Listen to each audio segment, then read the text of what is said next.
Alright. So here's everyone. Oh. I'm the adult person. What's an adult again?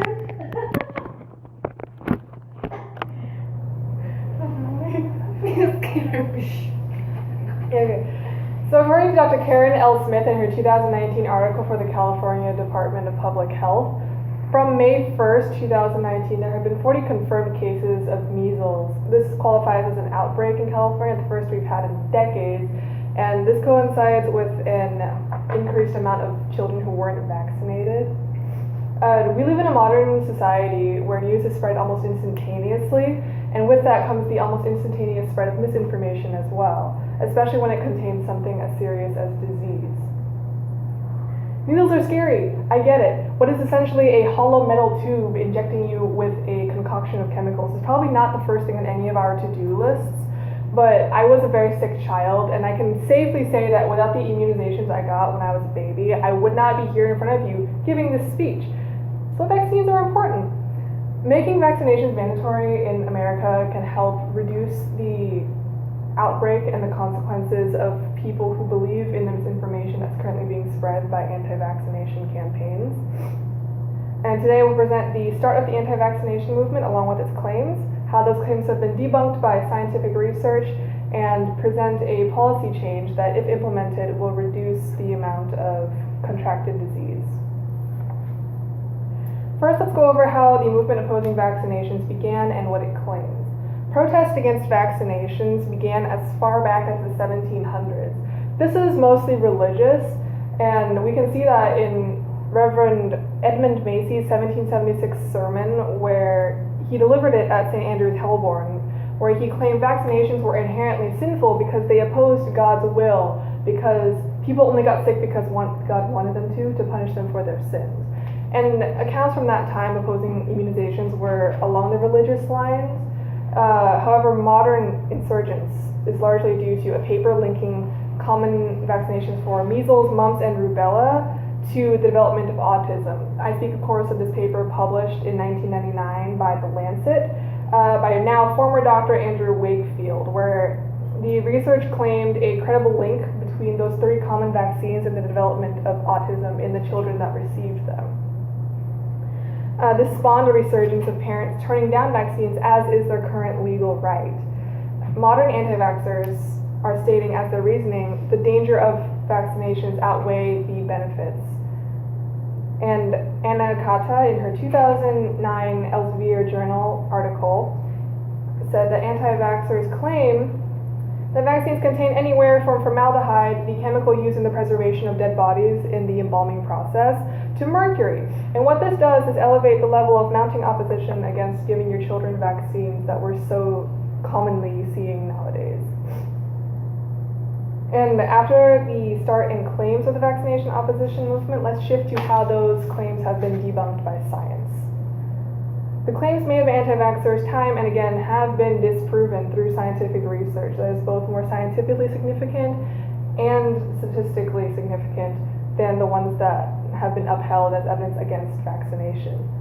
Speaking to the previously mentioned Wakefield article, claiming that vaccines had a causal relationship with autism, that notion has been debunked immensely. Francis DiStefano's 2007 Nature article, in that article, experiments couldn't find a single causal relation between the measles, mumps, and rubella vaccines and the development of autism. And what supports this is that in that paper, areas with increased and steady amounts of vaccinations among its residents have seen no spikes in the amount of diagnoses of autism, and those vaccines have never and never have contained mercury. Fun fact, Andrew Wakefield actually had his license revoked because the paper that he published was found to be ethically unsound. Another recently popular claim about the contents of vaccines is that the substance thimerosal, commonly used in the vaccines, also causes autism and other cognitive disorders, even going as far as to say that it causes AIDS. However, Jeffrey S. Gerber and Paul A. Offrit in the 2009 article in Vaccine Journal There exists over 7 confirmed peer-reviewed studies that do not find a link between thimerosal and the development of any of those harmful diseases currently being upheld by anti-vaxxers. Once again, this debunks a popular claim made by anti-vaxxers to exercise their current constitutional right to not vaccinate their kids.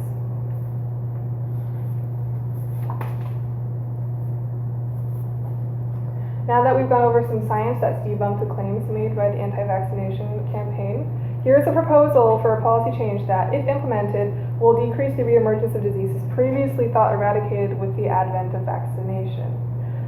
By pushing for mandatory vaccination across all states in America, we can reduce the rate at which people are contracting diseases, and less people, especially children with their weaker immune systems, will get sick and sometimes even die.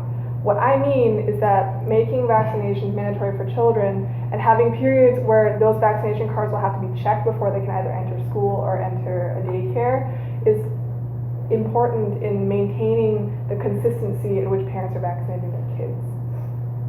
Current vaccination laws require children to be vaccinated before they either enter preschool or enter 7th grade.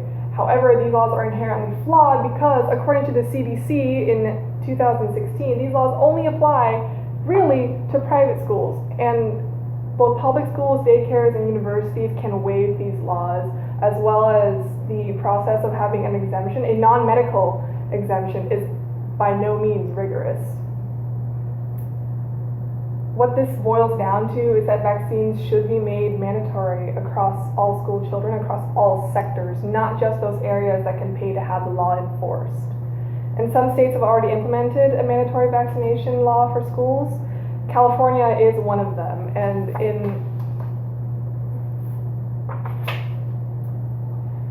in Bob Igelko's San Francisco Chronicle article in 2018, California passed the law requiring all school children to be vaccinated before they enter 7th grade in 2016 in response to a 2014 outbreak of the measles in Disneyland, where several unvaccinated children exposed vaccinated children and other unvaccinated children to the measles virus when they had contracted it. Of course, there comes the inevitable backlash. What is a constitutional right? Will my religion render me exempt from vaccinating my children? Turns out the Supreme Court had this on their bench already, and Donna K. DeClaire in 1987, her University of Dayton Law Review article said that the United States Supreme Court ruled that the religious exemptions did not cover, and I quote, exposing the general population to communicable disease, and neither did it cover, quote, exposing the child themselves to illness and death. And so what this means is that the Supreme Court has already set a precedence for religious and non-medical exemptions not being a valid reason to not vaccinate your children. Having mandatory vaccinations will reduce the amount of cases practically extinct diseases, leading to less people contracting them than were they not to be vaccinated in the first place. So in conclusion, today I shared history of anti-vaccination as well as its claims, and proposed a policy change that will decrease the amount of contracted, previously thought extinct diseases. Having mandatory vaccination policy for children will make it so people will get less sick and keep low resurgence of previously thought extinct diseases. And join me in the push for mandatory vaccination and help me make America a more free and disease-free place. Any questions? Yeah, that was really good. That's not a question though.